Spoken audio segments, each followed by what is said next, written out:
આજે આપણે બનાવીશું ખમણ. એના માટે આ એક કળજી ચણા લોટ છે અને આ બીજી 2 લેવાનું.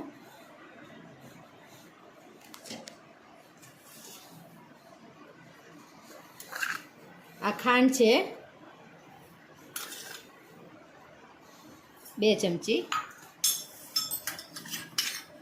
આ લીંબુના ફૂલ છે આટલા લેવાના. અડધી પડી તેલ છે, જે ખમણમાં નાખીએ તો ખમણ થોડાક જાળીવાળા થાય.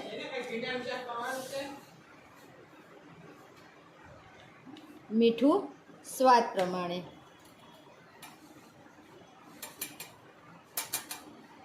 ચપટી હળદર. આ બધું મિક્સ કરી દેવાનું અને ખમણનું બહુ જાડું નહીં બહુ પતલું નહીં એવું ખીરું કરવાનું.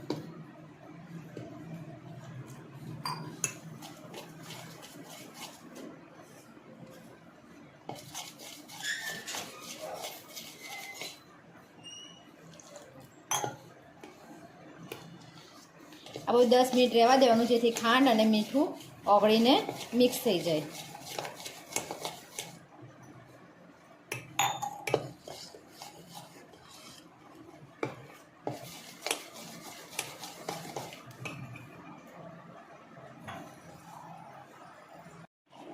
આ બધું હવે મિક્સ થઈ ગયું છે અને આવી રીતે બહુ જાડું નહીં અને બહુ પતલું નહીં એવું બેટર રાખવાનું. અને 10 મિનિટ ખાંડ અને લીંબુના ફૂલ બધું મિક્સ થઈ જવા દઈએ, પછી આપણે ખમણ ઉતારીશું. પાણી ગરમ થઈ ગયું છે, એની અંદર તેલ લગાવીને થાળી મૂકી દીધી છે. હવે આપણે આ બેટર છે એમાં કંઈક આખું પાઉચ ઈનોનું નાખી દઈશું. માં થોડું પાણી નાખીશું એટલે જેથી આથો સરસ ઈનો ફૂલી જાય. હવે એક જ બાજુ સતત હલાવવાનું. હાથથી ફાવે તો હાથથી પણ હલાવી શકો છો.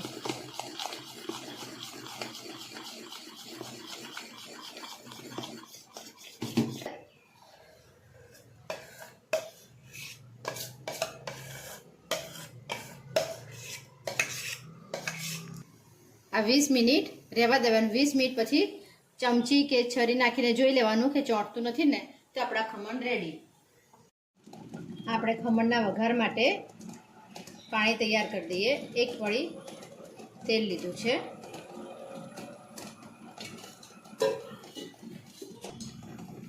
તેલ આવી ગયું છે, એમાં આપણે અડધી ચમચી રાઈ,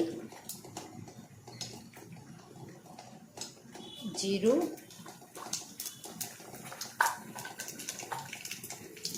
ચપટી હિંગ, લીમડાના પત્તા અને આ 3 સમારેલા મરચાં છે.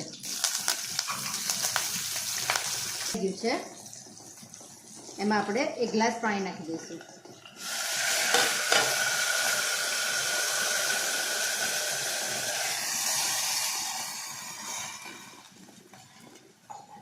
પાણીને બરાબર ઉકળવા દઈએ. એમાં આટલી ચપટી થોડી ખાંડ, ચપટી મીઠું નાખી દઈએ, જેથી પાણી મોળું ના લાગે. અને પાણી થોડાક રસાવાળા થોડા કરવા હોય તો થોડું પાણી ઉમેરવાનું. એટલે ચણાનો લોટ છે ને પાણી પી લેશે. આ થોડુંક પાણી ઉમેર્યું. આ પાણી થોડુંક ઉકળવા દેવાનું એટલે મસાલો બધો મિક્સ થઈ જાય.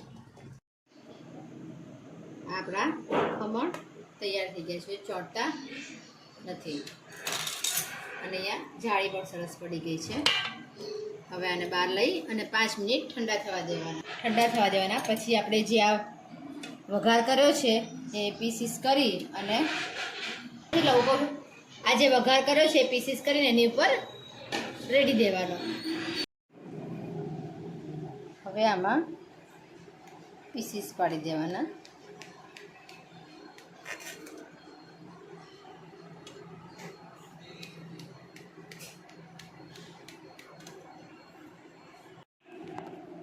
હવે આમાં આપણે આ વઘાર રેડી દઈશું. તો બધા પીસીસ તૈયાર થઈ ગયા છે. બધું થાળીમાં પીસીસ કરી દઈશું. આમાં મેં છે ને ઘરનો ચણા લોટ લીધો છે. તમે બેસન પણ લઈ શકો છો, પણ ઘરના જ ચણા લોટમાં પણ સરસ જ થાય છે. બધું પાણી એટલે રસાવાળા સરસ થાય આપણે.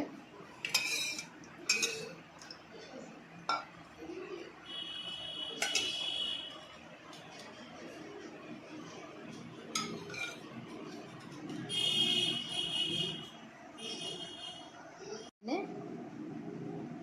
રેડી આપણા ખમણ.